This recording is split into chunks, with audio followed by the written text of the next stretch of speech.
வணக்கம். இந்த அண்ணா பல்கலைக்கழகத்தில் நடந்த பாலியல் அது குறித்த நபர் அதை குறித்த ஆதாரங்களை நம்ம தொடர்ச்சியாக வெளியிட்டுட்டு வரோம். பேரறிஞர் அண்ணா எங்களுக்கு ஒரு பாடம் சொல்லியிருக்கார். எதிரிகள் உங்களை தாக்கி தாக்கி வலுவிழக்கட்டும், நீங்கள் அதை தாங்கி தாங்கி வலுப்பெறுங்கள் அப்படின்னு. எப்போ நம்மளால் ஒரு உண்மையை தாங்கிக்க முடியலையோ அப்போ முதல்ல வருவது அவதூறு தான். இந்த 200 ரூபாய் யூபிஸ் உடன்பிறப்புகள் பரம்பரை கொத்தடிமைகள்லாம் தினமலரில் ஒரு செய்தி. பெரியகுளத்தை சேர்ந்த 2 பெண்களை ஆபாச வீடியோ எடுத்து ஒருவர் மிரட்டி பணம் கேட்டார். அந்த பெண்கள் புகார் அளிக்க அவர் கைது செய்யப்பட்டார் அப்படின்னு சொல்லி அவர் பேர் சத்யன் அப்படின்னு போட்டிருந்தது. உடனே நம்ம துள்ளி குதிச்ச நம்ம உடன்பிறப்புகள் இந்த அரிய கண்டுபிடிப்பை கண்டுபிடிச்சு என்னோட தலையில் கட்டு போட்டிருக்கிற ஒரு புகைப்படத்தை இணைத்து அந்த ஆபாச வீடியோ எடுத்தது சத்யன், பெண் வீட்டார்கள் இவனை அடித்து பின்னி எடுத்துட்டாங்க, தலையில் அதனால தான் காயம், காப்பாற்றினது எடப்பாடியார் அப்படின்னு சொல்லி ஒரு நியூஸ் நேற்றுலேருந்து உருட்டுறாங்க. 2020 அக்டோபர் மாதம் ஒரு சாலை விபத்து, இருசக்கர வாகன விபத்தில் என் தலையில் அடிபட்டு நான் என் நினைவு இழந்து பிழைப்பேனா மாட்டேனாங்கிற சந்தேகம் இருக்கும் பொழுது 8 நாள் கோமாவில் இருந்தேன்.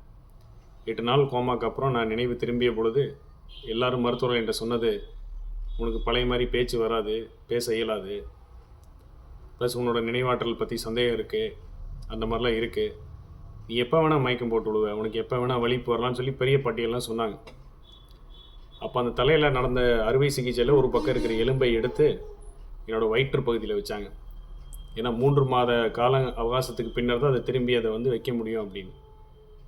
அப்போ ஜனவரியில் திரும்பி அதை வைக்கலாம் அப்படிங்கும் பொழுது 2021 ஜனவரியில் வைக்கலாங்கும் பொழுது நான் இல்லை, தேர்தல் பணிகள் இருக்குது, இந்த நேரத்தில் பணிகள் என்னால் செய்யாமல் இருக்க முடியாது, கண்டிப்பாக நான் தேர்தல் பணிகள் பண்ணி ஆகணும் அப்படிங்கும் பொழுது, இல்லை நீ மயக்கம் போட்டு விழுந்தும்போது உன் தலையில் எங்கேயே எக்கத்துப்பா அடிபட்டதுன்னா உயிர் கண்டிப்பாக போகும்னாங்க.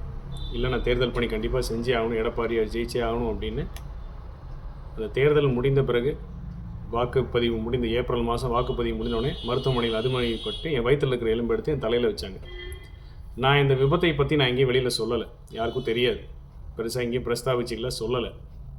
அப்படி அந்த எலும்பை திரும்பி வைக்கும் பொழுது நானாக வெளியிட்ட புகைப்படாது. நான் மருத்துவமனையில் அறுவை சிகிச்சை முடிஞ்சு என் தலையில் கட்டு போட்டு நான் படுத்துட்டு இருக்கும்போது வெளியிட்ட புகைப்படம்.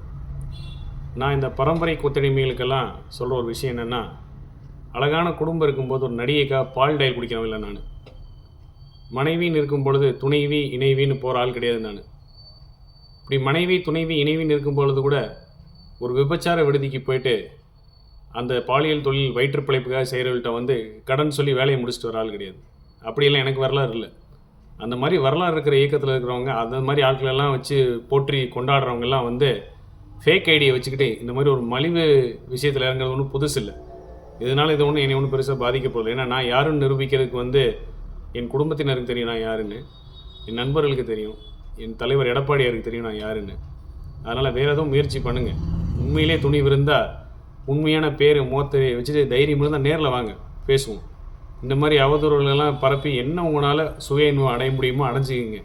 என்ன, உண்மை பேசுவதற்கு என்றும் பயமில்லை, பொய் பேசுவதற்கு தான் பயப்படணும். ஏன்னா இன்றைக்கி இல்லைனா இன்றைக்கி ஒரு நாளைக்கு போய் வெளியே வரும், அன்றைக்கி உங்களுக்கு செருப்படி விடுவோம், நல்லா தெரியும். இன்னும் நல்லா முயற்சி பண்ணுங்கள். நன்றி.